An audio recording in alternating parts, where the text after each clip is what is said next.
Bonjour, présentation de la 1.8 par Ultimate Home.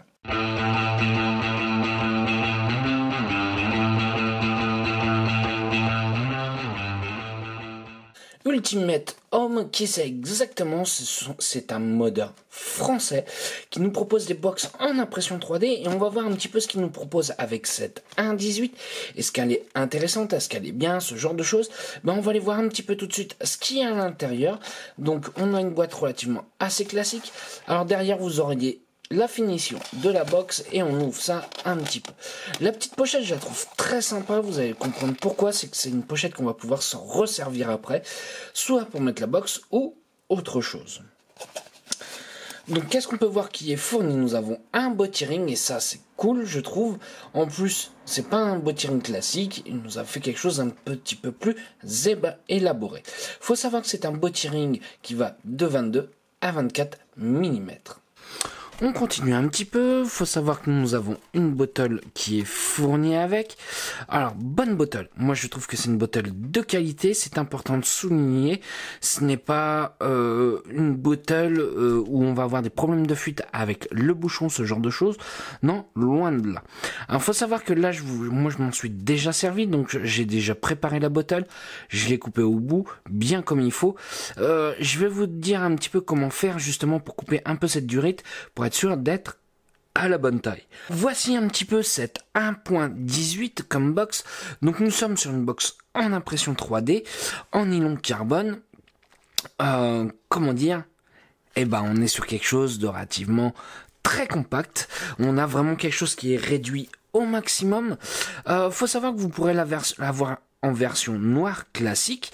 Vous pourrez aussi l'avoir en version imprimée comme ici et avec une version teintée avec le choix que l'on souhaite.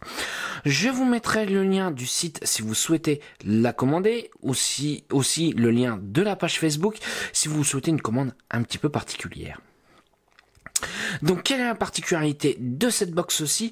C'est que comme on peut voir, nous avons un fil qui est sur le côté qui va prendre toute la longueur, aussi bien que quand on va appuyer en bas ou en haut, on va shooter tout de suite. L'avantage d'avoir le sconk ici de ce côté-là, c'est qu'on va pouvoir sconker des deux sens sans problème, main gauche, main droite, sans aucun souci. Je la trouve très agréable vis-à-vis de la main, étant donné que ici, à ce niveau-là, nous sommes bien arrondis. Oui, c'est une petite box où j'ai craqué un petit peu là-dessus. J'ouvre un petit peu, on va voir, c'est par le dessus, comme on peut voir, les aimants tiennent bien.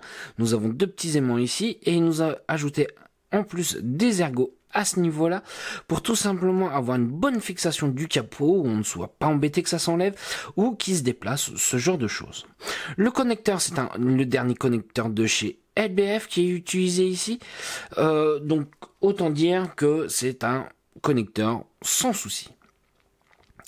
À ce niveau-là, vous pouvez voir qu'on va pouvoir verrouiller la box comme on souhaite. Est-ce que le verrouillage fonctionne bien? Oui, sans problème. Étant donné du positionnement du verrouillage, à ce niveau-là, il bouge, mais juste ce qu'il faut pour pouvoir le déplacer, c'est pas lâche. C'est-à-dire, c'est pas on va l'avoir dans la box, voilà, vous allez voir. C'est pas on va le mettre dans la box, je secoue un peu, comme on peut voir, il n'a pas bougé. Oui, c'est un bon verrouillage de switch que j'apprécie bien. On peut voir ici que nous avons une lamelle en argent, donc ça, là-dessus, rien à dire vis-à-vis de la conductivité. Alors, petite précision pour la bottle, comme je vous disais, pour pouvoir bien couper la durite comme il faut.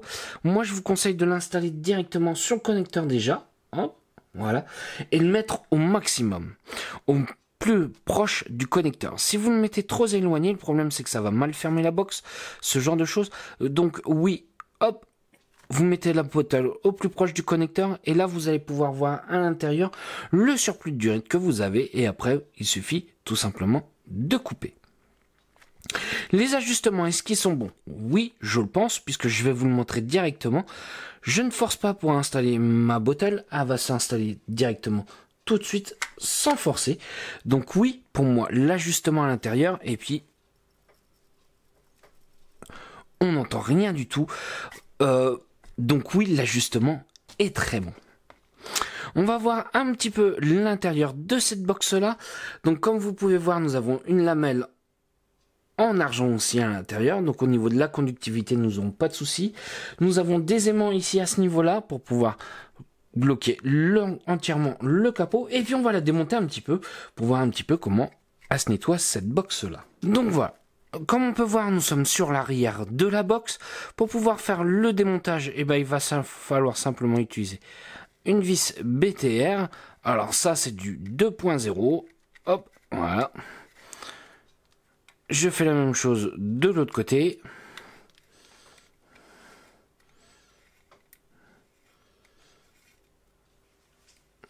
Voilà. La première vis. La deuxième vis. Et là, je vais tirer sur l'ensemble. Et là, on va pouvoir voir que nous avons accès à la lamelle. On peut voir qu'elle est maintenue ici, à ce niveau-là, par une vis en dessous, avec un écrou, donc autant dire c'est du solide, ça ne risque pas de tomber. La lamelle, comme on peut voir, elle est bien finie, ça n'abîmera pas vos accus, elles sont découpées au laser, donc ça là-dessus il n'y aura pas de problème. Je vais remonter l'ensemble, donc je vais repositionner au niveau du switch. Donc franchement c'est une box qui n'est pas prise de tête vis-à-vis du nettoyage, on pourra la passer sous l'eau sans aucun problème, puisqu'elle est entièrement démontable. Pourquoi je dis ça sous l'eau? Parce que ça peut arriver que des fois on mette un petit peu de liquide sur le côté ou quoi que ce soit, on se concante trop fort, donc pour pouvoir nettoyer l'intérieur, si on a mis du juice, comme vous pouvez voir, ça sera l'idéal. Voilà. Je revisse sans serrer trop fort. Si je serre trop fort, qu'est-ce qui va se passer? Je vais abîmer mes pas de vis. Donc oui, c'est important d'y aller tout doucement. Je vais aller chercher un petit RDA, on va se mettre un petit accu à l'intérieur et on va tester la conductivité. Alors j'ai installé un petit peu de liquide dans ma bottle, comme on peut voir. J'ai installé mon RDA. Au niveau du réglage, pas de problème en particulier, ça sera sur la vis du connecteur de chez LBF qu'il faudra tout simplement descendre ou remonter selon votre longueur de pin. J'ai installé un petit accu, j'ai mis le positif vers le bas et je réinstalle l'ensemble. Comme vous pouvez voir, hop, ça se remet bien tout de suite sans aucun problème. Je ne suis pas embêté du tout. Et puis, allez, j'ouvre un petit peu le top cap et on va voir ça un petit peu.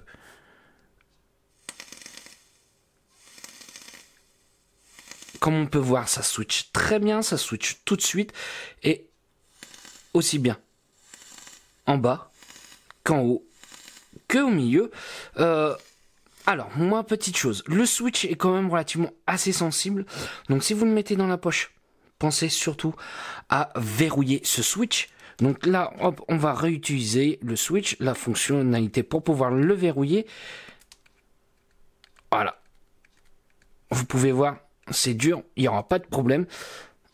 Je retourne, hop. En plus, le fait de pouvoir ouvrir la box rapidement comme ceci, je le trouve plutôt agréable. On n'est pas embêté à devoir enlever la porte ou quoi que ce soit. Ça se fait tout de suite. Au niveau du skunk, ça remplit bien tout de suite mon RDA. Donc ça, là-dessus, j'ai rien à dire. Allez, on va aller voir un petit peu l'ensemble au niveau du poids et de la taille, ce que ça va nous donner. Donc j'ai la bottle qui est remplie, j'ai la box, j'ai l'accu, j'ai mon RDA. Donc ça va être à plus ou moins à titre indicatif ce que ça va nous donner l'ensemble.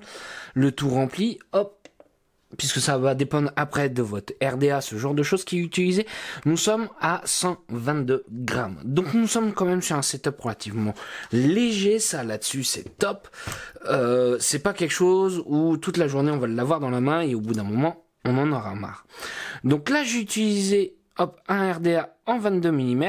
Est-ce qu'on va pouvoir utiliser d'autres RDA? Alors le 24, oui, sans souci, puisqu'il nous fournit un boîtier ring. Donc là nous faisons exactement 24,9 de profondeur de la box. Donc on pourra aller sur des RDA à 24 mm sans problème. La largeur, nous faisons exactement 43 mm. Donc pareil aussi, nous sommes sur un setup compact encore. Et vis-à-vis de la hauteur, qu'est-ce que ça va nous donner? Nous sommes à 71,5 mm. Donc autant dire oui, comme je vais encore le répéter, c'est une box compacte. Allez, on va se voir en plan large pour voir comment ça va.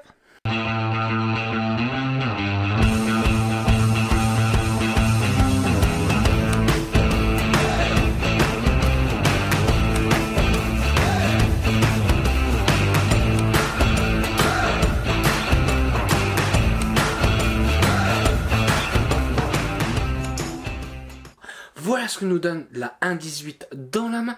Donc comme vous pouvez voir, nous sommes vraiment quelque chose de compact. Et on va aller se voir, on va aller se faire tout de suite une petite barre.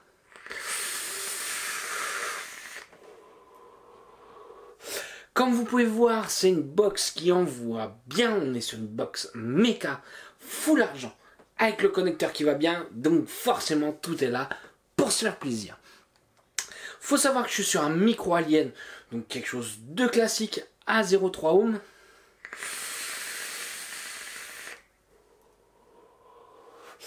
Avec un petit Adali, on n'est pas là sur le côté foufou, gros nuage. Et comme vous voyez, ça balance plutôt très bien. Alors, les points positifs, les points négatifs. Je vais commencer par les points négatifs. Pour moi, ça va être la course du switch, qui est pour moi légèrement trop courte. Elle est vraiment, sans faire exprès, des fois, on va switcher. Donc pensez surtout bien à verrouiller le switch avec la petite anneau comme je vous ai montré au niveau du connecteur. Oui, faites-le, c'est vachement important puisque celle-ci, comme je vous dis, elle a une course relativement très réduite et on va avoir tendance à shooter alors qu'on ne le souhaite pas forcément. Ça, c'est un de mes points négatifs sur cette box-là. C'est le seul défaut que je peux voir réellement. Après, moi, tout ce qui est point positif, le côté compact, la prise en main, le placement de la bottle avec le trou où on est bien ouvert, la bottle qui est une très bonne bottle pour moi, l'entretien, sans aucun problème. Je trouve beaucoup de points positifs sur cette box là. Donc comme je vous disais, on a tendance à switcher un peu trop facilement. Mais l'avantage, c'est on ne cherche pas le switch. C'est quand même quelque chose de très intuitif. Le fait qu'il fasse tout le long de la box. Voilà, pour moi j'aime bien ce côté là. Point positif aussi, ça va être vis-à-vis des ajustements de la box et surtout ce qu'on va voir c'est les aimants, est-ce qu'ils tiennent bien. Donc j'ai retourné ma box, je force, je secoue. Il faut pas oublier, j'ai encore la queue à l'intérieur, j'ai le dripper, j'ai tout ça, donc j'ai du poids comme on peut voir, ça ne bouge pas du tout. Les aimants tiennent bien, font bien leur job. Est-ce que c'est une petite box que je recommande? À fond. Comme vous pouvez voir, c'est une petite box que j'apprécie particulièrement. Aussi bien côté look, puisqu'on va avoir la possibilité de faire plein de choses vis-à-vis des gravures, de la couleur, ce genre de choses, mais aussi de la sensation de vape, la prise en main, ce genre de choses. Donc oui, je l'apprécie particulièrement cette petite box là. Et en plus, elle envoie bien.